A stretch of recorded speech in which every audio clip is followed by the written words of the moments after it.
नमस्कार, मैं हूं धर्मेंद्र। आप देख रहे हैं ऑनलाइन न्यूज इंडिया। गोदी मीडिया जितना बदनाम है, इतना बदनाम ना केवल भारत में बल्कि दुनिया भर में इतना बदनाम संस्था या इतना बदनाम व्यक्ति या इतनी बदनाम सरकार आपको ढूंढने से नहीं मिलेगी जितना बदनाम गोदी मीडिया है।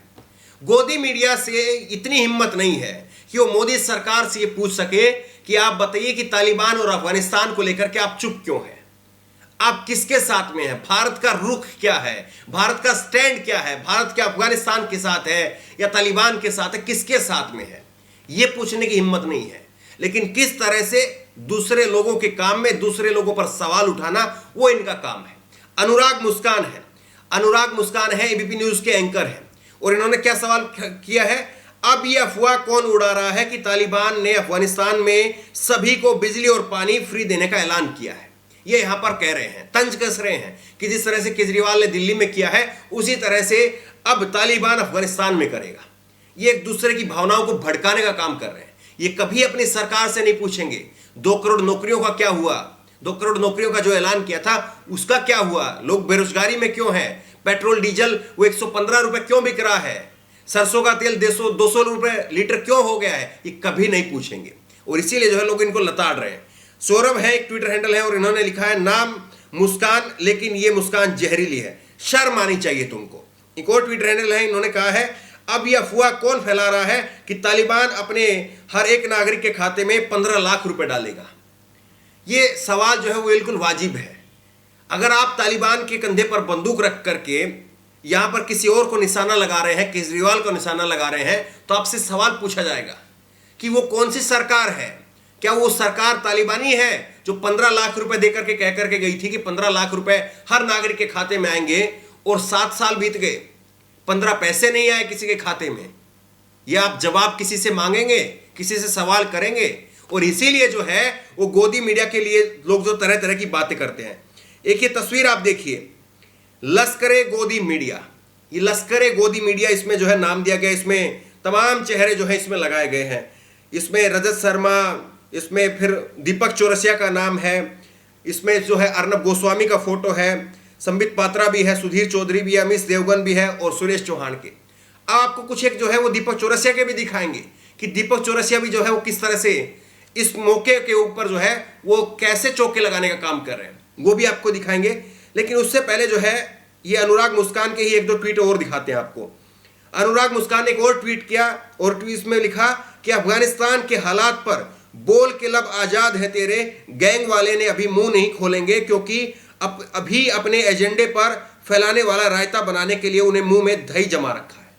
तो ये जो है अभिषार शर्मा के लिए कह रहे हैं कि जो बोल के लब आजाद है तेरे गैंग वाले लोग जो हैं वो अफगानिस्तान के ऊपर नहीं बोलेंगे। एक और ट्वीट किया इन्होंने लिखा, और अब मियां खलीफा से लेकर यूट्यूब, ट्विटर और फेसबुक के खलीफा तक गायब है अफगानिस्तान। कि जिस तरह से किसानों के मुद्दे पर लोगों ने समर्थन दिया, रिहाना ने समर्थन दिया, तमाम लोगों ने समर्थन दिया, वो इन लोगों को चुभ रही थी और वो सारी टीस इनकी बाहर निकल करके आ रही है। किस तरह से जो है इनकी टीस निकल करके बाहर आ रही है, ये सब आपके सामने है। ये लोग जो है वो कैसे मजाक उड़ा रहे हैं ये आप देख लीजिए। लेकिन अब इसके साथ साथ जो है वो दीपक चौरसिया का जो है वो आपको दिखाते हैं। दीपक चौरसिया क्या कह रहे हैं, आतंक जिहाद का कैसा रूप है ये कि मुस्लिम बहुल्य देश से मुस्लिम भाग रहे हैं, भारत में डर की अफवाह फैलाने वाले कहां गड़ गए हैं, शर्म करो और देखो अपने बिल से क्या हो रहा है, अभी भी मौका है, गर्व से कहो हम भारतीय हैं। दीपक चौरसिया जी, आपसे ये पूछने की, आपसे सर्टिफिकेट लेने की जरूरत नहीं है कि हम गर्व से कहेंगे या देशवासी गर्व से कहेंगे कि वो भारतीय है या नहीं है। वो आपसे कहीं ज्यादा बड़े भारतीय हैं। भारतीय होने का मतलब ये नहीं है कि आप एक किसी पार्टी विशेष की चाटुकारिता करें, आप अपने पेशे को गाली देने का काम करें। भारतीय होने का कभी यह मतलब नहीं है। भारतीय होने का असली मतलब यह है कि आप सरकार कोई भी हो, आप एक नागरिक बनिए, पत्रकार से पहले एक नागरिक बनिए और सरकार कोई भी हो उससे सवाल पूछिए, हर गलत के खिलाफ अपनी आवाज उठाइए।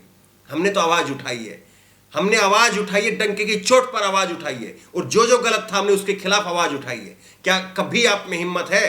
कभी आपने पूछा कि आज जो आप कह रहे हैं कि वहां पर तालिबान के डर से जो है वो हवाई जहाज में लोग इस तरह से चढ़ करके आ रहे हैं और वहां पर पहिए के ऊपर और ऊपर जो है छत के ऊपर लोग चढ़ रहे हैं, हमने आवाज उठाई इसके खिलाफ।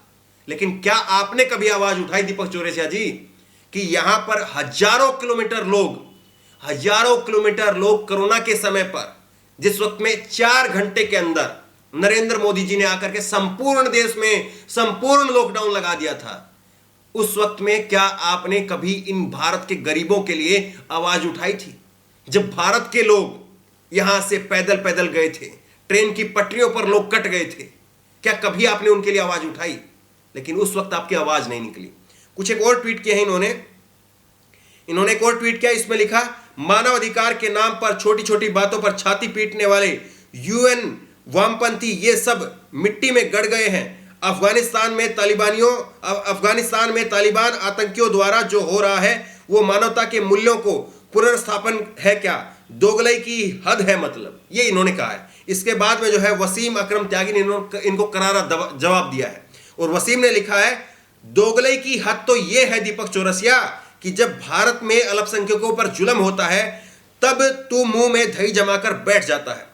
तू अपनी बिरादरी के उन काले कौवों से भी ज्यादा गया गुजरा है जो कभी कभार जाति पर कांव कांव कर लेते हैं, मनहूस कहीं के। तो किस तरह से अपने देश में क्या होता है वो कभी इनको दिखाई नहीं देता है। अपने देश में दलित बेटी को आधी रात को केरोसिन तेल डाल करके उसको जला दिया जाता है, पुलिस की मौजूदगी में सब कुछ होता है, कभी इनकी आवाज नहीं निकलती है। और ये दीपक चौरसिया पूरी तरह से जो है वो पार्टी के सदस्य के रूप में तब्दील हो चुके हैं।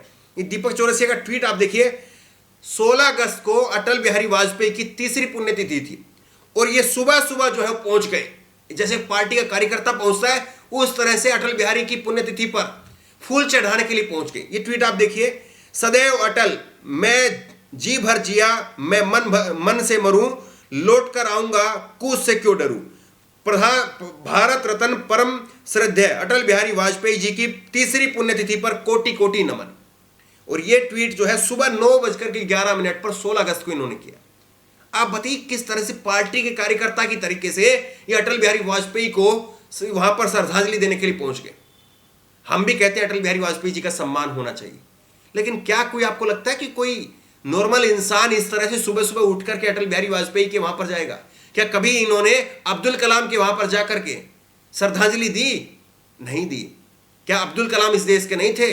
क्या अब्दुल कलाम ने जो किया है वो अटल बिहारी वाजपेयी से कम किया है? सवाल कई सारे हैं, जब जवाब पूछे जाएंगे तो इनके पास में जवाब नहीं होगा और जवाब इनके पास में है भी नहीं। अब केवल इनकी जो कुंठा बाहर निकल रही है वो कुंठा बाहर इसलिए निकल रही है क्योंकि वहां पर एक धर्म विशेष के लोग हैं और एक धर्म विशेष के लोगों ने जो है वहां आए हैं, इसलिए जो है वो इनकी कुंठा बाहर निकल रही है। इनकी कुंठा जो है वो दब जाती है, इनके दिल का जो दर्द है वो तब बाहर नहीं निकलता जब अपने यहां पर जब सब कुछ होता है। किंतु परंतु ये शब्द लगा करके चीजों से बचना बड़ा आसान है, लेकिन सीधे बात करना, सीधे जवाब देना वो मुश्किल है और वो काम इनसे कभी नहीं हो पाएगा। ये कभी नहीं पूछ पाएंगे अपने नरेंद्र मोदी जी से कि 7 साल हो गए आपने क्यों नहीं प्रेस कॉन्फ्रेंस की।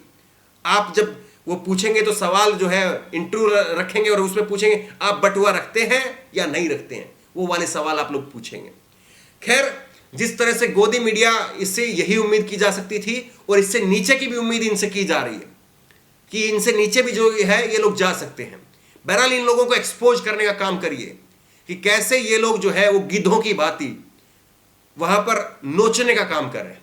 बहरहाल इस खबर को लेकर, इस वीडियो को लेकर आपकी जो भी राय हो नीचे कमेंट बॉक्स में अपनी राय जरूर दें और इसी तरह की तमाम खबरों के लिए ऑनलाइन न्यूज़ इंडिया सब्सक्राइब करें, साथ में जो बेल आइकन है घंटी उसको जरूर दबाएं ताकि जैसे कोई वीडियो हम अपलोड करें उसकी नोटिफिकेशन आपको तुरंत मिल सके। धन्यवाद। इस खबर को अभी लाइक करें, शेयर करें, अभी चैनल को सब्सक्राइब करें और घंटी जरूर दबाएं।